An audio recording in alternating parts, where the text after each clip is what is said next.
सुप्रभात छात्रों। पद्य पाठ क्रमांक 9, इसका शीर्षक है चुनिंदा शेर और इसके कवि है कैलाश सेंगर जी। पहले हम कवि का परिचय सुनते हैं। कैलाश सेंगर जी का जन्म 16 फरवरी 1954 को महाराष्ट्र के नागपुर में हुआ है। वे सहज सरल हिंदुस्तानी भाषा में लिखी आपकी रचनाएं सामान्य आदमी की जिंदगी में घुली वेदना, प्रश्न, भावना और उसकी धड़कन को व्यक्त करती है। काव्य में किए जाने वाले मौलिक प्रयोगों और कत्य के तीखेपन के कारण कैलाश सेंगर आज के गज़लकारों में महत्वपूर्ण और लोकप्रिय नाम है। गज़लों के अलावा गीत, कविता, कहानी, नाटक आदि विधाओं में आप लेखन करते हैं। पत्रकारिता के क्षेत्र में भी आपका उल्लेखनीय योगदान है। हिंदी के साथ साथ मराठी भाषा पर भी आपका प्रभुत्व है। आपके लेख में प्रस्तुत विचार सोचने को बाध्य करते हैं। आपकी साहित्यिक भाषा पाठकों के मन बुद्धि को झकझोर कर रख देती है। इनकी प्रमुख कृतियाँ इस प्रकार है। सूरज तुम्हारा है गज़ल संग्रह, यहाँ आदमी नहीं जूते भी चलते हैं, सुबह होने का इंतज़ार कहानी संग्रह, अभी रात बाकी है अनुदित साहित्य आदि। विधा का परिचय सुनिए। उर्दू कविता का लोकप्रिय प्रकार गज़ल है, जिसे गढ़ने में शेरों की अहम भूमिका होती है। गज़ल की लोकप्रियता के फलस्वरूप इसे हिंदी ने भी अपना लिया है। गज़ल हिंदी में आते आते रूमानी भावभूमि से हटकर यथार्थ की जमीन पर खड़ी हो गई है। इन शेरों द्वारा हिंदी गज़लों ने अपनी अभिव्यक्ति शैली के बल पर लोकप्रियता प्राप्त की है। पाठ का परिचय हम सुनते हैं। देखिए, प्रस्तुत शेरों में सामाजिक अव्यवस्था और विडंबना के विभिन्न चित्र शब्दों के माध्यम से व्यक्त किए गए हैं। इस सामाजिक अव्यवस्था में आम आदमी की अनसुनी कराहें इन शेरों के माध्यम से कवि हम तक पहुंचाने का प्रयास करता है। विवशताओं के कारण आम आदमी अपनी पीड़ा अभिव्यक्त करने में स्वयं को असमर्थ पाता है। ये शेर उन्हीं विवशताओं को व्यक्त करने का माध्यम बन जाते हैं। मनुष्य की इस विवशता को और उसे समाप्त करने के प्रयासों को कवि ने वाणी प्रदान की है। देखिए, कविता की पंक्तियाँ गज़ल की शेर इस प्रकार है। देखिए, गज़लों से खुशबू बिखरना हमको आता है, चट्टानों पर फूल खिलाना हमको आता है। देखिए, चट्टानों यानी पहाड़ पर देखिए, गज़लों से खुशबू बिखरना हमको आता है। कवि अपने गज़ल के माध्यम से, कविताओं के माध्यम से खुशबू फैलाना या बिखरना अच्छी तरह जानता है। उसमें यानी कवि में ऐसी हुनर, क्षमता और कला भी है। वह अपने कार्य से, अपने परिश्रम से चट्टानों पर भी फूल खिला सकता है, यानी असंभव कार्य को भी अपने सामर्थ्य से संभव कर सकता है। अतः कवि कठिन और चुनौतीपूर्ण कार्य करने में माहिर है। जीवन की जो भी चुनौतियां हैं उनका वह सहज स्वीकार करता है और सामना भी करना चाहता है। यानी कठिन कार्य को देखकर हमें नहीं घबराना चाहिए, बाकी उसका सामना करना चाहिए। यानी चट्टानों पर भी फूल खिलाना हमको आता है, यानी असंभव कार्य को भी अपने सामर्थ्य से संभव कर सकते हैं। यानी कठिन और चुनौतीपूर्ण कार्य करने से कवि माहिर है। यानी कवि में इतना हुनर है, क्षमता है और कला भी है। आगे का शेर देखिए, पंक्तियाँ इस प्रकार है। परिंदों को शिकायत है, परिंदों को शिकायत है, कभी तो सुन मेरे मालिक, तेरे दानों में भी शायद लगा है घुन मेरे मालिक। देखिए परिंदों यानी पंछी, पक्षी हम मराठी में कहते हैं। और घुन, घुन यानी कीड़ा जो अनाज को खोखला बना देता है, खराब कर देता है। देखिए परिंदों को शिकायत है। कवि कहता है, कवि एक उदाहरण देता है। कवि कहता है कि परिंदों को ईश्वर से यानी अपने मालिक से यानी अपने स्वामी से यानी ईश्वर से शिकायत है। परिंदे भी शिकायत करने लगते हैं, शिकायत करते हैं कि हे प्रभु कभी तो सुन मेरे मालिक, हे प्रभु हमारी प्रार्थना, हमारी विनती सुन लो। परिंदे अपनी ओर ध्यान खींच रहे हैं। देखिए तेरे दानों में भी शायद लगा है घुन मेरे मालिक। यानी परिंदे अपनी ओर ध्यान खींचने का प्रयास कर रहे हैं। उनकी एक फरियाद है, उनकी एक विनती है, हे ईश्वर तुम सुन लो, क्योंकि आपकी कृपा से जो अनाज हमें मिल रहा है, अनाज यानी एक दाना मिल रहा है जो हमें प्राप्त हो रहा है, यानी फसल का दाना जो है हमें प्राप्त हो रहा है, लेकिन कीड़ों ने उसे खोखला बना दिया है, कीड़ों ने उसे खराब कर दिया है, यानी खोखला बना दिया है। और खराब कर दिया इसका कारण है कीड़ों ने खोखला बनाते समय कीड़ों का जो खून है उस पर लगा दिया है, और लगा देने के कारण वो अनाज खाने योग्य नहीं है, वो दाना खाने योग्य नहीं है, इसीलिए वो खराब बन चुका है। इसलिए परिंदे अपने स्वामी से, अपने मालिक से, अपने ईश्वर से शिकायत करते हैं कि हे प्रभु, हे ईश्वर, आपकी दया दृष्टि हम पर नहीं है, क्योंकि आपकी दया दृष्टि पर हमें संदेह है। देखिए आज समाज की व्यवस्था भी ऐसी बन चुकी है, यानी आज समाज की व्यवस्थाओं में भी कुछ कमियां हैं, कुछ तथा खामियों का भी परिणाम हो सकता है। आज की समाज की जो व्यवस्था है इसकी हालत हम जानते हैं। देखिए कि जो लोग दूसरों पर निर्भर होते हैं उनको सहायता नहीं मिल रही है, और उसमें जो उलटफेर हो रहा है वो गलत है। देखिए इसलिए परिंदे क्या कर रहे हैं, अपने ईश्वर से शिकायत कर रहे हैं। उसी प्रकार समाज के जो वंचित लोग हैं, गरीब लोग हैं, मजदूर लोग हैं, वो भी इस व्यवस्था से दुखी होकर फरियाद कर रहे हैं, लेकिन आज उनकी बातें सुनने वाला कोई नहीं है। कवि ने देखिए अपने ढंग से अच्छा उदाहरण दिया है। अगली पंक्तियाँ, शेर की पंक्तियाँ इस प्रकार है। हम जिंदगी के चंद सवालों में खो गए, सारे जवाब उनके उजालों में खो गए हैं। कवि कहता है चंद यानी कुछ, देखिए जवाब यानी कड़ी मेहनत से। देखिए कवि कहता है कि जीवन में कुछ परेशानियां या उलझने ऐसी आई कि उसे सुलझाने में वे खुद उलझ गया है, उसी में वो खो गया है और सुलझाने का लगातार प्रयास कर रहा है।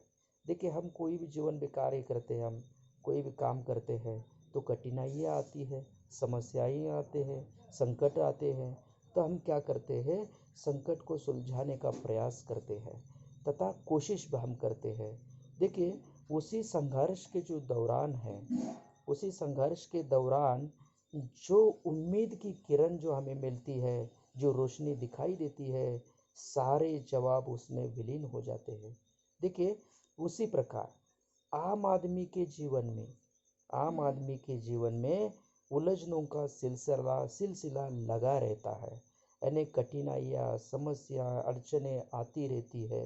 उसी प्रकार उजाला भी अंधेरे से निकल जाता है, उजाला भी अंधेरे से निकल जाता है। उसी प्रकार आम आदमियों के सुख वैभव को नई नई उलझनों से निकल जाती है, आशा की किरण तथा समाधान गायब हो जाता है जीवन में। व्यावहारिक जीवन से संबंधित विचारों को कवि ने प्रभावित ढंग से प्रस्तुत किया है। कवि कहता है कि रात के अंधेरे में भी एक जुगनू होता है, और उस जुगनू में आने वाले दिन का एक आशावादी किरण होता है। उसी तरह हमें ऐसे सकारात्मक विचारों का हमें क्या करना चाहिए कि उसी प्रकार के विचार हमें आत्मसात करने चाहिए, आत्मनिर्भर बनना चाहिए। देखिए कवि आगे क्या कहता है देखिए, अगली पंक्तियों में क्या कहता है देखिए कि चट्टानी रातों को जुगनू से वह सवारा करती है, बरसों से एक सुबह हमारा नाम पुकारा करती है। कवि कहता है, क्या कहता है देखिए कि कठिनाइयों से भरी दुख हरी गहरी रात को भी हम हल्की सी रोशनी से या जुगनू के चमक के सहारे जो बिताई जाती है रात, ठीक उसी तरह जैसे डूबने वाले को तिनके का सहारा होता है, यानी डूबने को तिनके का सहारा होता है, उसी के साथ जीवन उभर आता है। इस उम्मीद पर भी हर काली भयानक रात के बाद भी सुबह की नई किरणें नव जीवन लेकर आती है। और बरसों से यही सिलसिला चला आ रहा है कि सुबह की नई किरणें नई उम्मीद के साथ हमारा नाम पुकारा करती है, अर्थात जीने का उत्साह बढ़ाया करती है। कवि कहता है कि कठिनाइयों से भरी इस जीवन में हमें क्या करना चाहिए, आशावादी विचार रखने चाहिए, यानी हम स्वयं पूर्ण विचार करने चाहिए और उसके बाद आगे सफलता प्राप्त करनी चाहिए। कोई भी संकट हो उस संकट का सामना करना चाहिए और सफलता प्राप्त करनी चाहिए। देखिए आगे कवि क्या कहता है, देखिए कवि की पंक्तियाँ इस प्रकार है, देखिए शेर, वह आसमां पे रोज एक ख्वाब लिखता था, उसे पता न था वह इनकलाब लिखता था। देखिए कवि क्या कहता है, देखिए ख्वाब यानी सपना और इनकलाब यानी क्रांति। देखिए कवि क्या करता है, देखिए कवि हमेशा नित्य नए सपने देखने का काम करता है और सपने देखता है, जागती आंखों के सपने। देखिए कवि क्या करता है कि वो हमेशा जागती आंखों के सामने जो सपने होते हैं वो सपने देखता है। वो नहीं जानता था कि उसके सपनों, उसके विचारों में क्रांति का बीज छिपा हुआ है। उसके द्वारा आसमान पर लिखे गए सपने जो है एक दिन क्रांति का रूप ले लेंगे। देखिए कवि का कितना सकारात्मक विचार है, कवि का साहस कितना है, कवि में कितना हुनर है कि आने वाले हर क्षण में उनमें सकारात्मकता दिखाई देती है। कवि कहता है कि हमेशा नित्य नया सपना देखता है, जीवन में कुछ करने का प्रयास करता है, हमेशा कोशिश करते रहता है और वो जो जागती आंखों के सामने जो सपना देखता है उस सपनों में जो विचार होते हैं उस विचारों में क्रांति का बीज छिपा होता है। उसके द्वारा वो आसमान पर लिखे गए सपने एक दिन क्रांति का रूप लेते हैं। देखिए कवि का अगला शेर इस प्रकार है, देखिए कवि कहता है कि हंसी से अपने आंसुओं को छुपा कर देखो, नया मुखौटा ये चेहरे पे लगा कर देखो। देखिए कवि कहता है कि हंसी और आंसू मनुष्य जीवन के दो अंग हैं।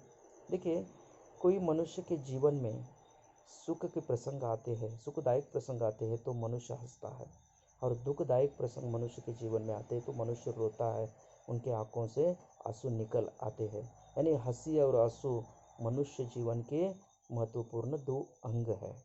परंतु आज हर मनुष्य अपने जीवन की कठिनाइयों से, विसंगतियों से, समस्याओं से इस कदर त्रस्त है कि वह नहीं चाहता है कि दूसरा कोई भी अपने आंसुओं से उसको कंधा भिगोए।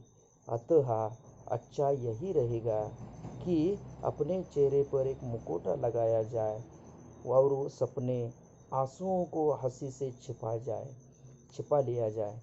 कवि कहता है कि मनुष्य ने क्या करना चाहिए, हमेशा हंसते रहना चाहिए। और हर मनुष्य अपने जीवन में जो कठिनाई आती है, संकट आते हैं, तो इस कदर त्रस्त है कि वह नहीं चाहता है कि दूसरा कोई भी अपने आंसुओं से उसका कंधा भिगोए, क्योंकि अच्छा यही रहेगा कि अपने चेहरे पर एक मुखौटा लगाया जाए और अपने आंसुओं को हंसी से छिपा लिया जाए। देखिए कवि कितने सुंदर पंक्तियों में इसका अर्थ बताते हैं। आगे की पंक्तियाँ इस प्रकार है, देखिए कि वह फकीरों की दुआओं में असर देता है, आँख से इत्र बांटने का हुनर देता है। हुनर यानी कला। देखिए कवि क्या कहता है, देखिए कवि कहता है कि त्याग और तपस्या के महत्व पर प्रकाश डालते हुए कवि कहता है कि हे ईश्वर, फकीर, साधु तथा समाज की भलाई चाहने वाले जो लोग हैं, यानी उस प्रकार की इच्छा रखने वाले जो लोग हैं, उनमें ऐसी शक्ति प्रदान ईश्वर करता है कि उनके मुख से निकले जो कुछ चंद शब्द है, जो मुख से निकलने वाली जो वाणी है, उससे आशीर्वाद, देखिए मुख से निकले जो आशीर्वाद है वो सच होने लगते हैं। इतनी ताकत भरी उन विचारों में होती है, उन शब्दों में होती है, उन लफ्ज़ों में होती है। इसलिए ईश्वर क्या करता है, इन ईश्वर फकीर साधुओं को समाज की भलाई का काम दे देते हैं। देखिए ऐसे लोगों की आंखें मानो करुणा और स्नेह बरसाती है।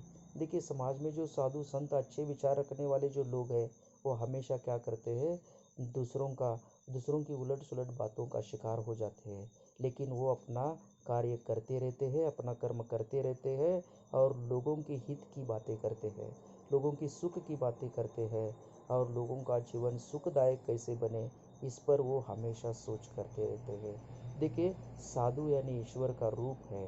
देखिए इसलिए ईश्वर क्या करते हैं, इन लोगों में अपनी शक्ति बसा देते हैं और इन शक्तियों से समाज का भला हो जाता है। इसीलिए ऐसे लोगों की आंखें मानो करुणा और स्नेह बरसाती है। देखिए कवि अपने प्रतीकात्मक ढंग से शब्दों से कवि उनके बारे में अच्छे विचार उनके बारे में अच्छे विचार रखते हैं और उनको शक्ति प्रदान कर देते हैं। देखिए ये भाग 1 हो गया। देखिए अगला जो भाग है, भाग क्रमांक 2, वो दूसरी जो हमारी तासिका है उसमें हम देखेंगे। देखिए इस पर कृति पत्रिका के प्रश्न इस प्रकार होंगे। देखिए कि पहला प्रश्न जो है वो लिखी है। देखिए कि पाठ्य पुस्तक में स्वाध्याय, देखिए उसमें से पहला प्रश्न है लिखी। पहला प्रश्न इस प्रकार का है कि परिंदों को यह शिकायत है। परिंदों को कौन सी शिकायत है कि परिंदों को, देखिए परिंदे क्या कहते हैं, देखिए कि हे मालिक, कभी तो हमारी बात सुनो। ऐसा प्रतीत होता है कि जो अनाज, जो फसल का जो दाना है, जो आपकी कृपा से हमें प्राप्त हो रहा है, लेकिन उसमें कीड़े लगे हुए हैं और कीड़ों ने उस अनाज को, दाने को खोखला बना दिया है। कीड़ों का खून उस पर लगाया हुआ है, इसके कारण अनाज खराब हो गया है और अनाज का जो दाना है वो खराब हो गया है, खाने योग्य नहीं है।